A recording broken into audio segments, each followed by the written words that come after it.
Bonjour et bienvenue chez Inconsciente, le podcast qui parle d'hypnose humaniste, ericksonienne, de PNL, de communication non violente et de transgénérationnel.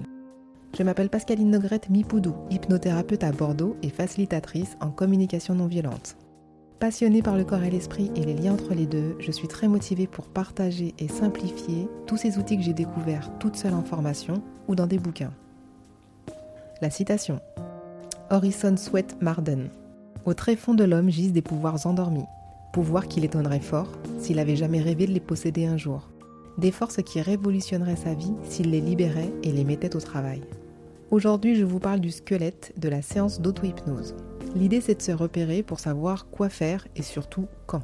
Dans toute séance d'hypnose, que ce soit avec un thérapeute ou en auto-hypnose, vous trouverez 3 grandes phases. Première phase, l'induction hypnotique, pour entrer en hypnose. Deuxièmement, la phase de travail, qui porte bien son nom.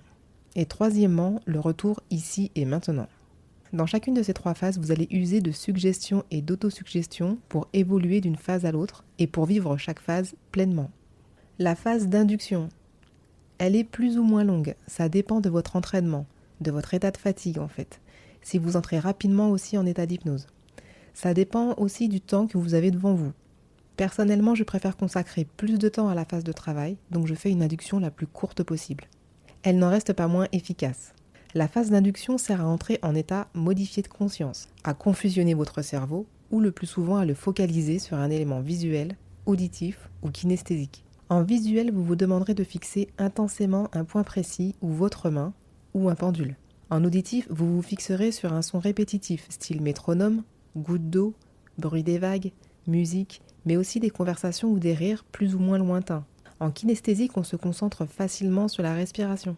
Dans ces 3 cas, la focalisation demande de rester intensément fixé sur la modalité, au point d'en oublier tout le reste. Si le cœur vous en dit, vous pouvez confusionner votre cerveau en mixant les 3 types de focalisation ensemble. Vous pouvez aussi ajouter du calcul mental et du mouvement pour corser l'affaire, et mettre hors jeu votre partie consciente, pour laisser plus de place à votre partie inconsciente. On trouve aussi dans l'induction ce que l'on appelle la ratification, le fait de s'auto-suggérer qu'on est en état modifié de conscience, car quelque chose en nous bouge. Mouvement des paupières automatiques, mouvement d'un doigt, picotement, légèreté et j'en passe. On peut aussi observer et ratifier un phénomène hypnotique, du style une main se soulève toute seule, un pied reste collé, un bras tient tout seul en l'air. Les ratifications permettent d'entrer de plus en plus en état modifié de conscience. Une fois que vous avez trouvé votre meilleure façon d'entrer en hypnose, ce sera de plus en plus facile de retrouver à nouveau ce chemin, comme la disparition des courbatures après la 2e session de sport. Je sais de quoi je parle.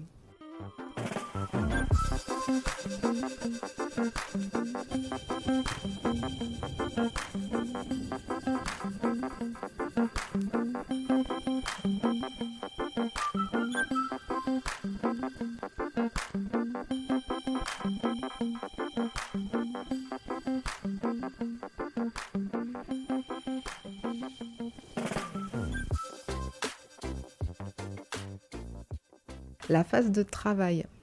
Là, on rentre dans les choses sérieuses, même si souvent l'induction est thérapeutique en elle-même. La phase de travail va se nourrir des réponses de votre détermination d'objectifs.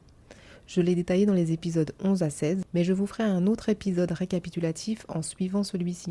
Dans cette phase, on s'installe dans un endroit ressource, aussi appelé jardin intérieur, un endroit que vous connaissez déjà ou que vous construisez de toutes pièces. Une fois en totale sécurité, vous pourrez vous auto-suggérer l'atteinte de vos objectifs, les différentes étapes, vos sentiments de réussite, etc. Vous pourrez aussi faire de la visualisation avec tout ce qui va bien, objectif atteint. Vous pourrez aussi vous créer une jolie métaphore que vous aurez créée en amont, avec un dénouement allant dans le même sens que votre objectif. La phase de retour. Et oui, il faut bien revenir. Quoique, si vous êtes bien, en fait, vous pouvez y rester. Sans suggestion aucune, vous revenez ici et maintenant en 20 minutes. C'est bon à savoir, on ne reste pas coincé en état d'hypnose. Mais si vous voulez faire plus de 20 minutes, c'est ok. Vous pouvez faire 30, 40, 45, 1 heure. Ça arrive en cabinet, donc pourquoi pas tout seul. Si vous voulez revenir en moins de 20 minutes, alors vous ferez des suggestions de retour. Que vous ressentez à nouveau votre corps qui est resté immobile, que vous entendez mieux les bruits autour de vous, etc.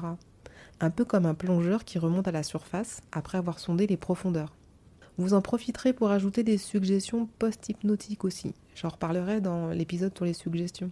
Des suggestions qui disent qu'à la prochaine séance d'auto-hypnose, vous retrouverez les mêmes sensations, et entreraient encore plus vite et encore plus facilement en état d'hypnose. Voilà, je m'arrête là pour la structure d'une séance.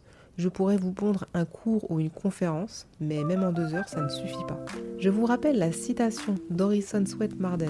« Au tréfonds de l'homme gisent des pouvoirs endormis, pouvoirs qui l'étonneraient fort s'il avait jamais rêvé de les posséder un jour. Des forces qui révolutionneraient sa vie s'il les libérait et les mettait au travail. » Voilà, j'espère que ce petit épisode vous a plu. Retrouvez-moi sur Instagram podcast-inconsciente, sur Doctolib pour les rendez-vous visio présentiels. Inscrivez-vous sur la newsletter de Ocha pour les coulisses du podcast. Pensez aux 5 étoiles et aux commentaires pour que ce podcast soit écouté encore plus largement. Et Tipeee est toujours là, il attend vos premiers euros. Merci et à très bientôt.